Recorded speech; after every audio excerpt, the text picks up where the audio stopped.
আজকে আমি আপনাদেরকে দই দিয়ে লোটে মাছের ঝাল করে দেখাবো। এটা খুবই সিম্পল একটা রান্না। লোটে মাছের টেস্ট তো সবাই মোটামুটি যারা খান তারা জানেন, খুবই সুন্দর খেতে এটা। তাই বিভিন্ন পদ্ধতিতে এটা রান্না করা যায়। আমি আজকে ঝাল করে দেখালাম দই দিয়ে। খুবই সিম্পল, খুবই সোজা রান্নাটা। তা আপনাদের যদি ভালো লাগে লাইক করবেন আর বন্ধুদের সঙ্গে শেয়ার করবেন। অবশ্যই কমেন্ট করে জানাবেন কেমন হলো। চলুন কথা না বাড়িয়ে এবার রান্নাটা আরম্ভ করে দিই। লোটে মাছের ঝাল বানানোর জন্য আমি 1 কেজি মতো লোটে মাছকে টুকরো করে নিয়েছি। এর মধ্যে হাফ টেবিল চামচ হলুদের গুঁড়ো দিলাম, 1 টেবিল চামচ জিরের গুঁড়ো দিয়েছি, 1 টেবিল চামচ লঙ্কার গুঁড়ো দিলাম। এবার আমি টেস্ট অনুযায়ী একটু নুন দিলাম আর একটু দই দিচ্ছি। এই 2 টেবিল চামচ মতো দই দিলাম। দিয়ে এটা ভালো করে আমি মাখিয়ে নিচ্ছি, হাত দিয়ে মাখিয়ে নিচ্ছি।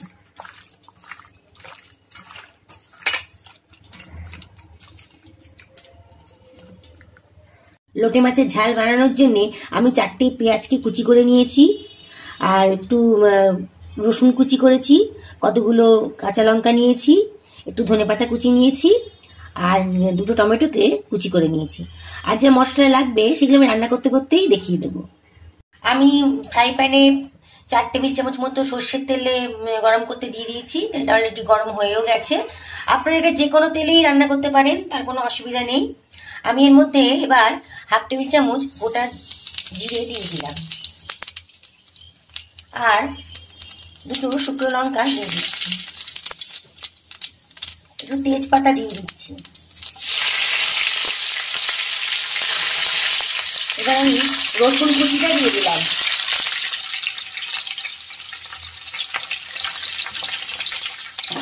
রসুন কুচিটা একটু ভাজা হয়ে গেলে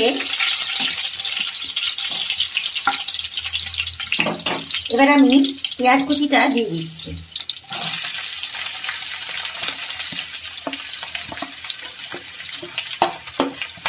টমেটোটাও এর মধ্যে দিয়ে দিচ্ছি।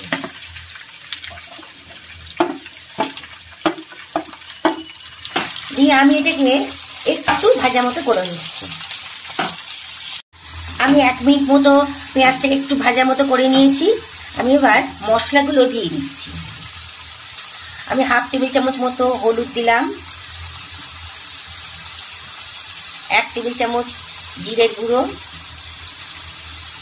1 টেবিল চামচ ধনের গুঁড়ো, 1 টেবিল চামচ লঙ্কার গুঁড়ো দিলাম।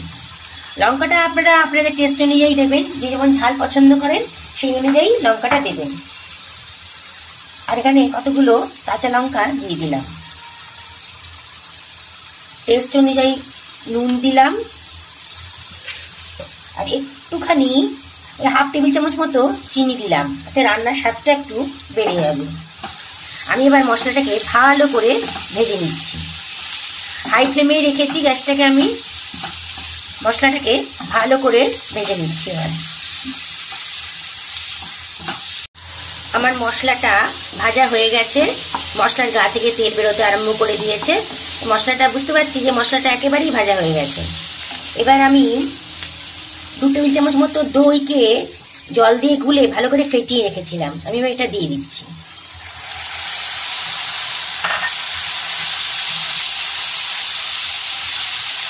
গ্যাসটা এখন লো করে দিয়েছি, লো ফ্লেমে আছে গ্যাসটা।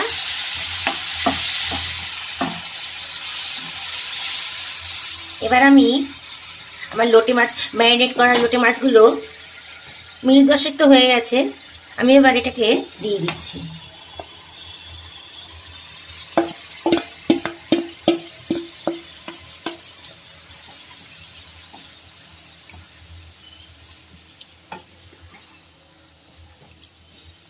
লোটে মাছ খুব নরম, বেশি নাড়লে ভেঙে যাবে, তাই আমি এটাকে লো ফ্লেমে একটু কমই নাড়বো। এটাকে দিয়ে আমি এটাকে একটু মিডিয়াম হাই ফ্লেম করে দিচ্ছি আর একটু ঢাকা দিয়ে দিচ্ছি। এই মিনিট 2-3 মতো ঢাকা দিয়ে রাখবো। আমার 2 মিনিট মতো হয়ে গেছে ঢাকা দিয়ে রান্না করেছি। আমার লোটে মাছ খুবই নরম, তাই এগুলো মাছগুলো সেদ্ধ হয়ে গেছে। এবার আমি গ্যাসটাকে লো ফ্লেম করে দিচ্ছি, একটু ধনেপাতা ছিটিয়ে দিচ্ছি। এবার আমি গ্যাসটাকে বন্ধ করে দেব, দিয়ে ঢাকা দিয়ে মিনিট 5 রাখবো। লোটে মাছ খুব নরম, নালে একদম গলে যাবে। আমার দই লোটে মাছের ঝাল রান্না হয়ে গেছে, আমি এটা সার্ভ করে দিয়েছি। লোটে মাছ খুবই নরম এবং খুব সুস্বাদু। আবার রান্নাটা রেসিপিটাও খুবই সোজা, আপনারা বাড়িতে এটা ট্রাই করবেন। ভালো লাগলে আমার চ্যানেলটা সাবস্ক্রাইব করবেন, বন্ধুদের সঙ্গে শেয়ার করুন, লাইক করুন, আর অবশ্যই কমেন্ট করে জানাবেন রান্নাটা কেমন লাগলো। নমস্কার।